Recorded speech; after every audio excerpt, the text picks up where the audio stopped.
Welcome to ரைமாஸ் fashion channel. இன்றைக்கி நாம் ஒரே ஒரு கார்ட்போர்ட் பாக்ஸ் வச்சு எப்படி சிம்பிளாக காம்பேக்டாக குட்டீஸ்க்கு கார் பண்ணலாங்கிறத பார்ப்போம். அதுக்கு தேவையான ஐட்டம் இங்கேயும் டிஸ்கிரிப்ஷன்லேயும் நான் மென்ஷன் பண்ணியிருக்கேன். ஃபஸ்ட்டு ஒரு கார்ட்போர்ட் பாக்ஸ் எடுத்துக்கோங்க. அதில் அந்த கீழே ஆரோ மார்க் ஷோ ஆகுது இல்லையா, அந்த இடத்துல இருக்கக்கூடிய எல்லா ஃப்ளாப்ஸையும் கட் பண்ணி எடுத்துக்கோங்க. நம்ம அதை வச்சு தான் காருக்கு முன்ன பம்பர் மாதிரி ஃபிக்ஸ் பண்ண போகிறோம். அப்புறம் சைட் ஃப்ளாப்ஸில் மேலே 5 சென்டிமீட்டர் கீழே 15 சென்டிமீட்டர் மெஷர் பண்ணி அதை ட்ரிம் பண்ணி எடுத்துக்கோங்க.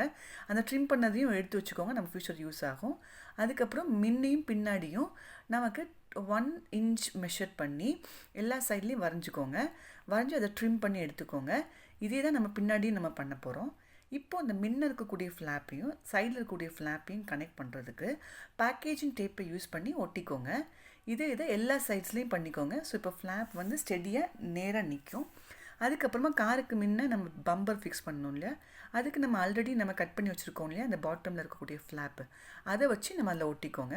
இப்போ சைடில் இருக்கக்கூடிய அந்த ஃப்ளாப் இருக்கு இல்லையா, அந்த மிச்சம் நம்ம கட் பண்ணி எடுத்தோம் இல்லையா, அதை மடக்கி அந்த பம்பர் சைஸுக்கு எவ்வளோ சைஸ் வருமோ அந்த சைஸுக்கு மடக்கி அதை நீங்கள் அந்த ஆல்ரெடி நம்ம ஒட்டி வச்சுக்கக்கூடிய இடத்துல ஃபிக்ஸ் பண்ணிக்கோங்க. ஃபிக்ஸ் பண்ணிவிட்டு அதை சுற்றி பேக்கேஜிங் டேப் வச்சு ஒட்டிக்கோங்க. இதுக்கப்புறமா எங்கெங்கே ஸ்பேசஸ்லாம் இருக்கோ, எங்கெங்கே தனியாக தடிச்சு நிற்கிதோ அந்த இடத்துலலாம் நீங்கள் வந்து பேக்கேஜிங் டேப் வச்சு ஒட்டிக்கோங்க. இவ்வளோ தான் பேஸ்மெண்ட் ரெடி ஆகிடுச்சு. இதுக்கு மேலே நீங்கள் எதாவது வச்சு ஒட்டிக்கலாம். நான் இதில் கிஃப்ட் பேப்பரை வச்சு ஒட்டிக்கிறேன் மேலே. அதுக்கப்புறமா டயரும் விண்டோவுக்கு பிளாக் சார்ட் பேப்பர் யூஸ் பண்ணி கட் பண்ணி அதில் நான் வந்து ஒட்டியிருக்கேன். அதுக்கப்புறம் முன்ன வந்து டிரான்ஸ்பரண்ட் கவர் இருந்தது, அதை வச்சு நான் முன்னையும் பின்னாடியும் ஒட்டியிருக்கேன். ஸோ இது ஆப்ஷனல் தான்.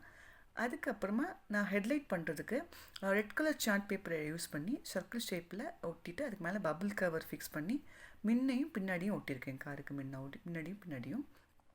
அதுக்கப்புறமா என்ன பண்ணியிருக்கேன்னா, அதை ஹைலைட் பண்ணுறதுக்கு பிளாக் கலர் மார்க்கர் யூஸ் பண்ணி எல்லா இடத்துலையும் ஹைலைட் பண்ணியிருக்கேன். என் குட்டி அவளே பூ பண்ணி அதை முன்ன ஒட்டி வச்சுருக்கா.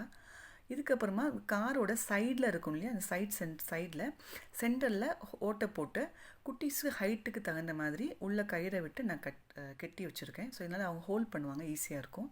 அப்புறம் இந்த அரிசி பேக் இருந்தது, அதை வந்து 2 மடக்கிட்டு அந்த மடக்குனதை அந்த காரோட பின்னாடி வந்து ஒட்டியிருக்கேன். அதுக்கு மேலே கிஃப்ட் பேப்பரை வச்சு ஒட்டியிருக்கேன். ஸோ இது எதுக்குன்னா, அந்த குட்டீஸோட பொம்மை அந்த மாதிரிலாம் வைக்கிறதுக்கு ஈஸியாக இருக்கும் அப்படிங்கிறதுக்காக இந்த மாதிரி யூஸ் பண்ணியிருக்கேன். நீங்கள் பொம்மை வச்சுக்கலாம், இல்லை எதாவது பேப்பர்ஸு அந்த மாதிரி எது வேணாலும் அதில் வச்சுக்கலாம். இவ்வளோ தாங்க, ஈஸியாக சிம்பிளாக நம்ம பண்ணிடலாம். இதை பற்றியோட ஃபுல் இன்ஃபர்மேஷன் என்னோடய ஃபேஸ்புக் பேஜில் நான் மென்ஷன் பண்ணியிருக்கேன். அதை டிஸ்கிரிப்ஷனில் நான் கொடுத்துருக்கேன், நீங்கள் அதையும் பாருங்கள். இந்த வீடியோ பிடிச்சிருந்தா சப்ஸ்கிரைப் பண்ணுங்கள், லைக் பண்ணுங்கள், ஷேர் பண்ணுங்கள். தேங்க்யூ.